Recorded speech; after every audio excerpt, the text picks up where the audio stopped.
vrai problème. Messieurs, on va se parler franchement, c'est le type de l'émission Le Débat Long. Les véhicules sont trop chers. L'électricité ne cesse d'augmenter. Les autonomies ne dépassent pas 300 km. On a une pénurie de terres rares. Donc, on a un système de batterie dont on se dit, à un moment donné, c'est une transition, mais qui va appeler à une autre transition à la future. Vous y croyez aux véhicules électriques ou pas? Alors, au fond? Alors, c'est tout, oui, c'est tout le sujet, ce qu'on disait tout à l'heure, c'est effectivement, il faut être pragmatique. Je pense que dans ce genre de situation, et le client, il l'est, parce qu'à un moment donné, il est face à des réalités voilà, mécaniques ou physiques, quoi. Est-ce que je peux me recharger? Oui, non. Donc déjà, il a répondu à une question, savoir si l'électrique peut ou pas rentrer chez lui. C'est pour ça qu'il faut... en tout cas, moi, je suis persuadé qu'il n'y a pas qu'une solution. À aujourd'hui. Évidemment que le moteur thermique a encore des jours devant lui et des solutions. Beaucoup de constructeurs ont offert des solutions, Mitsubishi aussi, mais l'hybride rechargeable, je ne vais pas revenir dessus, mais toutefois je le fais. Pour vous, c'est la meilleure alternative aujourd'hui? Pour moi, c'est une des alternatives crédibles. D'accord. Parce qu'elle permet justement l'utilisation en milieu urbain à 100% électrique et elle permet éventuellement de partir oui, avec un système rechargeable. Avec un système qui se recharge. Voilà. Encore une fois, c'est une voiture électrique sur laquelle il y a un moteur thermique qui vient en appoint, soit en série, soit en parallèle. Enfin, pour être, et qui peut se passer d'un système d'infrastructure très étoffé. Voilà, qui peut se passer d'un système étoffé. Donc, nous le savons, l'électrification de toute façon est indispensable. Elle sera déclinée chez Mitsubishi sur les 3 types de technologies que M. Rodier a toujours été expliqué tout à l'heure, hein, de l'électrique pure, de l'hybride simple et puis de l'hybride rechargeable, parce que nous pensons que justement il n'y a pas qu'une solution et que l'infrastructure va prendre du temps. 100 000 bornes peut-être pas, mais en tout cas elle va prendre du temps. Et il faut proposer aux clients justement cette alternative d'utilisation d'une technologie pour les grandes villes et notamment pour les déplacements électriques purs. Sébastien Grelier, pour que le consommateur s'y retrouve dans tout ça et fasse les choix les plus pertinents le concernant, mais concernant aussi la société, qu'est-ce que vous prenez aujourd'hui comme partenariat public-privé? Qu'est-ce que vous prenez comme philosophie à adopter? On a l'impression que finalement, on va vers quelques directions, mais elles sont un peu éparses. On ne sait pas trop qu'est-ce qu'on doit privilégier. C'est quoi l'œil du professionnel que vous êtes? Je crois que c'est la grosse différence et la phase de transformation dans laquelle on est, c'est qu'on a été habitué au XXe siècle avec le développement finalement du véhicule thermique, alors après soit essence, soit diesel en fonction des pays, des régions du monde, mais c'était le même fonctionnement, on était relativement proches. Aujourd'hui, nous, on partage tout à fait les propos de M. Gouvernet, c'est de dire, et ça fait 20 ans qu'on le prône, donc on ne va pas changer aujourd'hui, que tout le monde y vient, il n'y a pas une solution demain. Après, vous dire, est-ce que l'électrique, alors peut-être qu'en France, en Norvège, parce qu'il y a les incitations aujourd'hui, percera plus qu'au Japon, où ce sera sans doute l'hydrogène, parce qu'ils mettent plus l'accent là-dessus. Dans d'autres pays, vous aurez effectivement l'hybride rechargeable. Il n'y a plus de solution unique. Alors c'est vrai que pour le client, et je pense qu'on le voit tous aujourd'hui dans les concessions, c'est compliqué parce qu'avant c'était de dire bon, je roule beaucoup, j'achète un diesel, je suis plutôt sur une petite voiture et je fais moins de 10 000 km par an, je peux acheter une essence.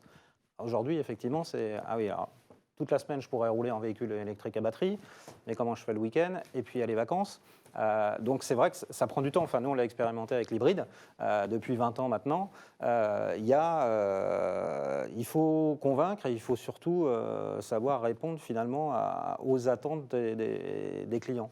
Et puis après, il y a, encore une fois, je reviens là-dessus parce que c'est vraiment important, demain, comment on crée aussi la filière de véhicules d'occasion. Parce que l'accessibilité dont on parlait, alors on aura des premiers véhicules français électriques qui vont commencer à arriver ou qui sont déjà maintenant sur le marché.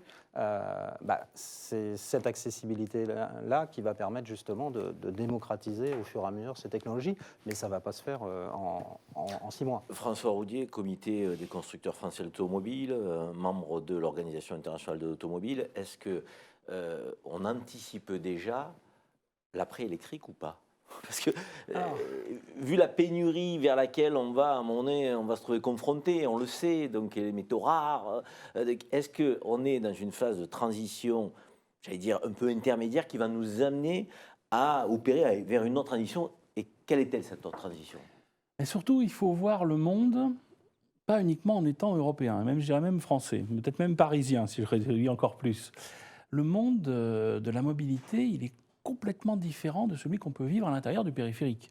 Hein. Moi, je me souviens d'une réunion avec nos amis brésiliens. Quand vous leur parlez électrique, ils vous écoutaient gentiment. Puis au bout d'un moment, ils nous ont dit écoutez, vous êtes gentils, mais enfin, nous, on produit de l'éthanol à partir de canne à sucre. Ce n'est pas d'énergie fossile, donc on va faire tourner nos voitures au moteur thermique éthanol. Bon, point barre. Les Indiens nous disaient gentiment des voitures électriques, oui, c'est une très bonne idée. Enfin, nous, on va plutôt mettre les 2 roues en électrique parce qu'il n'y a besoin d'aucune infrastructure. Le reste, on va voir comment on fait. Donc, chaque pays a une approche très, très différente, des besoins extrêmement différents. Mais le marché de l'automobile est mondial. Le marché de l'automobile est mondial, mais il est très différent pays par pays. Il va falloir l'adapter. Vous êtes en train de nous dire qu'il va falloir l'adapter. Ce qui est très difficile pour nous, industriels, c'est que les industriels vivent dans un mythe. Hein. Chaque civilisation a son mythe. Nous avons un mythe qui s'appelle la voiture mondiale. Voilà. Bon, ça a marché une fois avec M. Henry Ford qui a fait sa Ford T. Et encore, vous savez, la seule différence qu'on pouvait choisir, c'était la couleur, c'est noir ou noir. Voilà. Donc c'était ce qu'on disait de la Ford T. Mais Mondeo, ça n'a pas marché. Mondeo, voilà. Et la plupart des voitures mondiales, c'est effectivement une catastrophe automobile. Donc en fait, ce qu'on voit, c'est qu'on se retrouve maintenant, pour nous, à avoir à développer des situations, des systèmes technologiques très différents, pour des marchés qui ne sont pas les mêmes, dans des pays qui voient un développement de l'automobile phénoménal.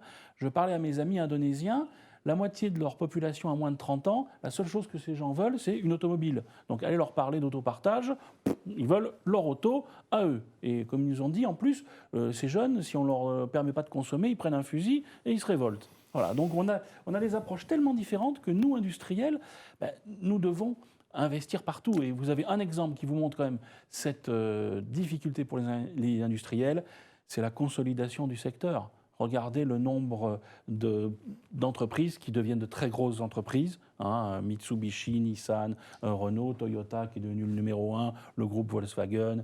Bon, il y a quelques affaires aussi de fusion possibles actuellement. Donc on voit que les niveaux de recherche et de développement, les niveaux de couverture géographique des marchés vont être tels que vous devez avancer lourdement. On va avoir quoi, un marché par continent ?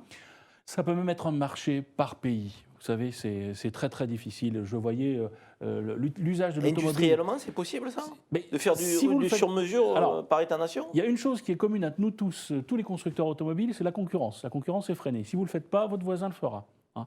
Mais lorsque vous avez un pays grand comme l'Égypte à côté d'Israël, vous avez 2 utilisations de voitures totalement différentes. Hein. En 50 km, vous avez traversé Israël. En Égypte, il faut un peu plus de temps quand même. Donc, messieurs, voilà un petit peu le problème. Le temps passe trop vite, mais avant de terminer cette émission, je ne peux pas ne pas vous interroger sur le transport routier. On a parlé plutôt des véhicules individuels. On sait que 95% des émissions de gaz à effet de serre, des 40% émises par le transport, sont émises par le seul transporteur routier. Là, qu'en est-il ? Est-ce que les solutions, on ne peut pas les imaginer électriques, le nombre de batteries qu'il faudrait et autres, on est plutôt vers le gaz naturel, on est plutôt vers l'hydrogène, quelles sont les pistes là, donc M. Grillier ?